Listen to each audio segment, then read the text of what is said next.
அத்தியாயம் 17. அதிர்ச்சியில் உறைந்து நின்ற தான்யாவை அந்திதா போய் தட்டுகிறான். ஏய், என்னடி இப்படி நிக்கிற? இல்ல, அவன் லவ் பண்றேன்னு சொல்றான்டி. ஏய், அவன் நீ அப்படி கேட்டதுனால அப்படி சொல்லியிருப்பான். அவன் உன்னை பார்க்கவே இல்லை. நான் தான் சும்மா விளையாட்டுக்கு அப்படி சொன்னேன். லூசு, அதை ஏண்டி முன்னாலேயே சொல்ல? யாரு, நான் லூசா? நீ தான் லூசு. நான் சும்மா தான் சொன்னேன்னு சொல்றேன், அதை கூட கேட்காம வேகமா போற. நீ தான் லூசு. ஏண்டி கோத்து விட்டு வேடிக்கை பாக்குறியா? நான் சும்மா நீ என்ன சொல்றேன்னு பார்க்கதான் அப்படி சொன்ன. நீ அவன் கூட சண்டைக்கு போவேன்னு நான் என்ன கனவா கண்டேன்? இந்த பேச்சுக்கு ஒன்னும் குறைச்சல் இல்ல. போகதான் போறேன். எங்கடி போக போற? பயப்படாதடி, கிளாஸுக்கு தான் போறேன். ஈவினிங் பார்க்கலாம். அதான பார்த்தேன். கிளம்பு கிளம்பு, காத்து வரட்டும். நீ கிளாஸுக்கு போலியா? நானும் தான் கிளம்புறேன். இருவரும் கிளாஸுக்கு கிளம்பி சென்றனர். தான்யாவின் வீடு. குமரகுருவும் சிவாவும் பேசிக் கொண்டிருந்தனர். சீனியர், நான் கிளம்பட்டுமா? இரு சிவா, லஞ்ச் சாப்பிட்டு கிளம்பலாம். உனக்காக ஸ்பெஷலா ரெடி ஆயிட்டு இருக்கு. இல்ல சீனியர், ஏற்கனவே லேட் ஆயிடுச்சு, நான் கிளம்புறேனே. அட இருப்பா, என்ன இன்னும் ஒரு அரை மணி நேரம் லேட் ஆகுமா? சாப்பிட்டே போ சிவா. முடியாதுன்னு சொன்னா கேட்கவா போறீங்க? அது அப்புறம் சீனியர், கேட்டு ஏன் இன்னும் ஃபோன் பண்ணல? அவருக்கு என்ன பிரச்சனையோ பார்க்கலாம்.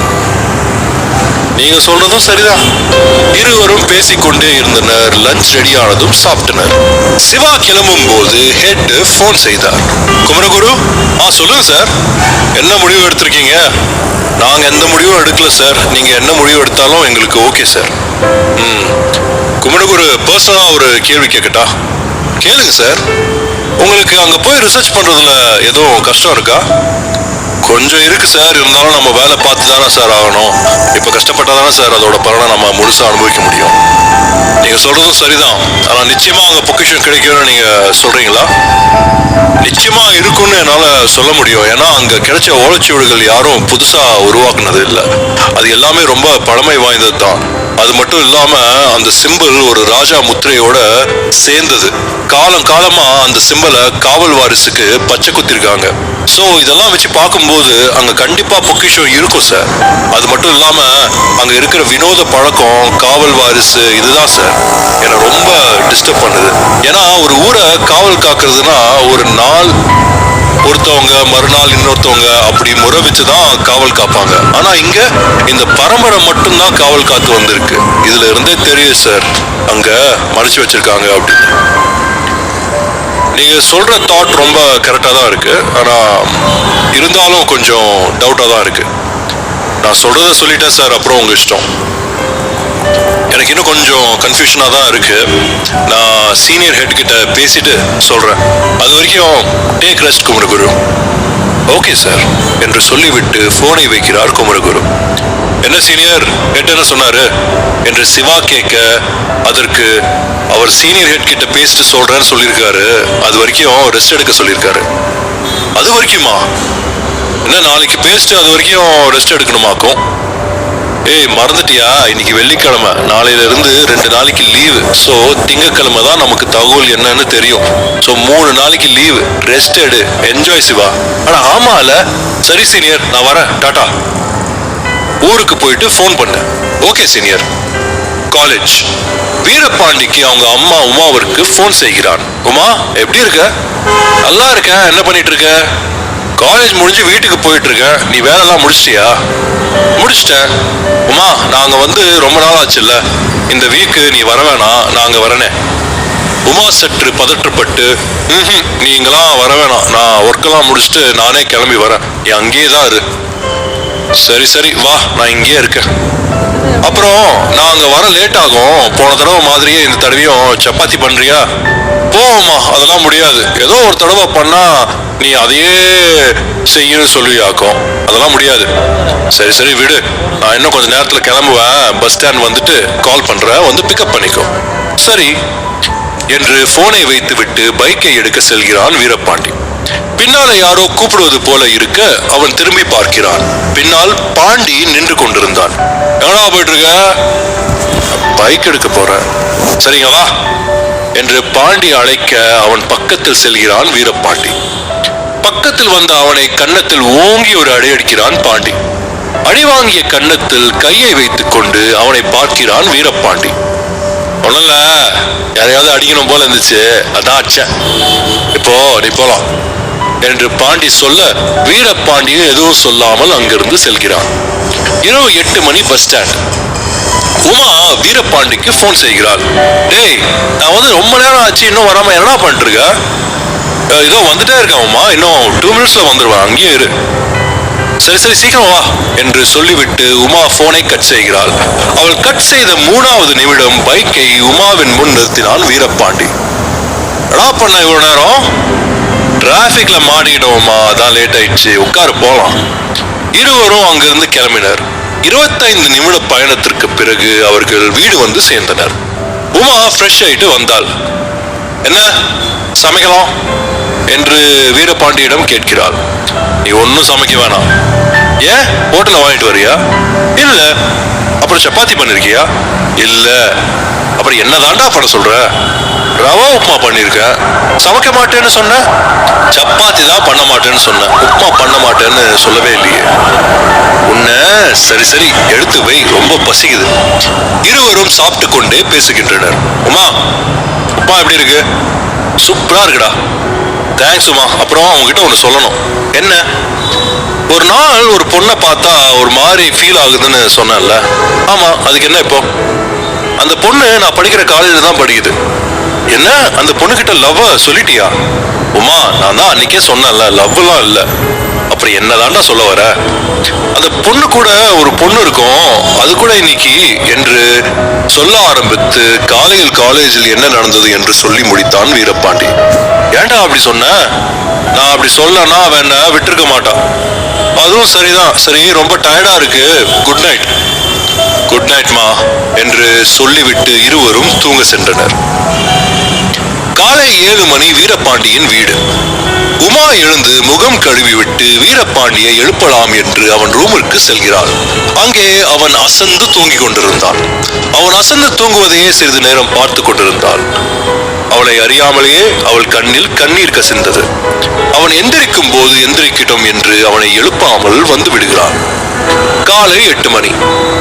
குரு குமரகுருவிற்கு போன் செய்கிறான். சார், நான் குரு பேசுறேன். சொல்லு குரு, எப்படி இருக்க? நல்லா இருக்கேன், நீங்க எப்படி இருக்கீங்க சார்? நல்லா இருக்க. என்ன விஷயம், மார்னிங்லேயே கால் பண்ணிருக்க? அது வந்து சார், ஆசிரமத்துல சின்னதா ஒரு ஃபங்க்ஷன் திடீர்னு அரேஞ்ச் ஆயிடுச்சு. ஃபாரினர்ஸ் விசிட் பண்றாங்க. அது ஒரு ஃபங்க்ஷன் பண்ணா நல்லா இருக்கும்னு எல்லாம் ரெடியா பண்ணியாச்சு சார். அதுக்கு பணம் எதுவும் வேணுமா குரு? ஐயோ சார், அதெல்லாம் இல்ல. உங்களுக்கு தெரிஞ்சவங்க எல்லாம் இன்வைட் பண்ணுன்னு சொன்னாங்க. எனக்கு உங்க ஞாபகம் தான் வந்துச்சு. நாளைக்கு ஃபங்க்ஷன் சார், உங்களை வர முடியுமான்னு கேட்க தான் கால் பண்ணேன். என்ன குரு, நாளைக்கு ஃபங்க்ஷன் வச்சுட்டு இன்னைக்கு சொல்ற? நான் முன்னாடியே சொன்னேனே சார், திடீர்னு அரேஞ்ச் பண்ண ஃபங்க்ஷன் அப்படின்னு. அப்படியா? ஃபங்க்ஷன் எப்போ ஸ்டார்ட் ஆகுது? 1 மணிக்கு ஆரம்பிக்கிறாங்க சார். அப்படியே லஞ்சு இங்கே தான் சார், வந்துருங்க சார். அப்படியா? சரி, ஓகே, வரேன்ப்பா. ஃபேமிலியோட வந்தா இன்னும் கொஞ்சம் நல்லா இருக்கும் சார். ஃபேமிலியோடவா? அது ஒரு கஷ்டம் குரு, இருந்தாலும் பார்க்குறேன். Thanks sir. ஓகே குரு என்று சொல்லி முடித்து போனை வைக்கிறார் குமரகுரு. அப்போதுதான் தானியா எழுந்து வந்தார். இப்பதான் எழுந்தியா? இன்னைக்கு லீவு தானப்பா, அதான். அப்ப காலேஜ்ல இருந்தா மட்டும் 5 மணிக்கெல்லாம் எழுந்துச்சிருவியா? 7 மணிக்கு தான் தானே பார்த்தேன். சரி, அதை விடுங்க. யாருக்கிட்ட பேசிட்டு இருந்தீங்க? குரு கிட்டமா? என்ன சொன்னாங்க? சரி சரின்னு சொல்லிட்டு இருந்தீங்க. நாளைக்கு ஆசிரமத்துல ஏதோ ஒரு ஃபங்க்ஷனா, வர சொன்னா, அதான் சரின்னு சொன்னேன். நீ வரியா? நானா? ஆமா, நான் வரல, நீங்க போயிட்டு வாங்க. நீ வரலையா? நான் வரல. அப்போது அங்கே தேவி வருகிறாள். என்ன அப்பாவுக்கும் பொண்ணுக்கும் வாக்குவாதம்? அது ஒண்ணும் இல்ல, போன தடவை வந்திருந்தப்போ ஒரு ஹோட்டல்ல குழந்தைங்களுக்கு பர்த்டே பார்ட்டி அரேஞ்ச் பண்ணியிருந்தான்ல ஒருத்தன். ஆமா, பேரு கூட குருன்னு சொன்னதா சொல்லியிருந்தீங்க. ஆமா, அவனே தான். அவன் நாளைக்கு ஆசிரமத்துல ஒரு ஃபங்க்ஷன் இருக்கு, வாங்கன்னு சொன்னான். அதான் தானியாவை கூப்பிட்டேன், அவன் முடியாதுன்னு சொல்றா. நீ வரியா? போலாமே, நாளைக்கு நான் ஃப்ரீ தானே. அம்மா, நீயும் போறியா? ஆமா, இப்ப நான் அதானே சொன்னேன். நீயும் கூட போயிட்டா நான் மட்டும் வீட்டுல என்ன பண்றது? நீ மட்டும் வீட்டை கிளீன் பண்ணு. போமா, அதெல்லாம் முடியாது. அப்படி என்னதான் முடியும்? நானும் வரேன். நீதான் முதலே வரமாட்டேன்னு சொல்லிட்டல, அதனால நீ மட்டும் நாளைக்கு வீட்டை கிளீன் பண்ணுவியா? நானும் அப்பாவும் போயிட்டு வருவோமா? போமா, இதெல்லாம் போங்கு. எப்படி வேணாலும் வச்சுக்கோ, ஆனா நீ நாளைக்கு வீட்டை கிளீன் பண்ணிட்டு தான், சரியா என்று தேவி கேட்க தானியா கடுப்புடன் சரி சரி. காலை 10 மணி. உமா கிச்சனில் சமைத்துக் கொண்டிருந்தாள். அப்போதுதான் வீரபாண்டி எழுந்து வந்தான். என்னப்பா ரொம்ப டயர்டா இருக்கா, இவ்வளவு நேரம் தூங்குற? இல்லம்மா, ஏதோ ஒரு இதுல தூங்கிட்டேன். நீ எழுப்பிருக்கலாம்ல. நான் வரும்போது நல்லா அசந்து தூங்கிட்டு இருந்தேன். சரி இன்னைக்கு லீவு தானே, எந்திரிக்கும் போது எந்திரிச்சு வரட்டும்னு விட்டுட்டேன்ப்பா. சரிம்மா, நல்லா தூங்குனியா? ஆமா, ரொம்ப நாள் கழிச்சு நல்லா தூங்கின மாதிரி ஒரு ஃபீல் ஆகுதுமா. ஓகே, இந்த காஃபி குடிச்சிட்டு வா, சாப்பிட்டு ஷாப்பிங் போலாம். சரிம்மா. அரை மணி நேரம் கழித்து வீரபாண்டி வந்தான். உமா டைனிங் டேபிளில் எடுத்து வைத்திருந்தாள். இவ்வளவு நேரமா குளிச்சுட்டு வர வர ரொம்ப சோம்பேறித்தனமா வருதுமா. அதான் கேள்வி கேட்க ஆள் இல்லைன்னா இப்படிதான். ஆமா, என்ன திமிரு உனக்கு? இரு, காலேஜ் முடிஞ்சதும் உனக்கு கல்யாணம் பண்ணி வச்சிடுறேன். யார கல்யாணம் பண்ணி வைப்ப? அதான் உன்னை காலேஜ்ல ஒரு பொண்ணு மிரட்டிச்சுட்டு சொன்னால, அந்த பொண்ணை கல்யாணம் பண்ணி வைக்க வேண்டியதுதான். ஐயோ, அந்த பொண்ணா?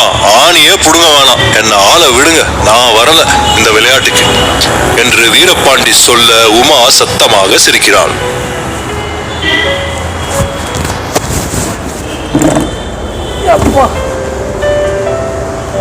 அத்தியாயம் 18. 12 மணி. சூப்பர் மார்க்கெட்டில் உமாவும் வீரபாண்டியும் ஷாப்பிங் செய்து கொண்டிருந்தனர். அப்போது அங்கே அகல்யாவும் அந்திதாவும் வருகின்றனர். அவர்களை பார்த்த வீரபாண்டி உமாவை கூப்பிட்டு அவர்களை காட்டுகிறான். உமா, அங்க பாரு, அவங்கதான் நான் சொன்ன பொண்ணு. யாருடா அந்த பிங்க் சுடிதாரா?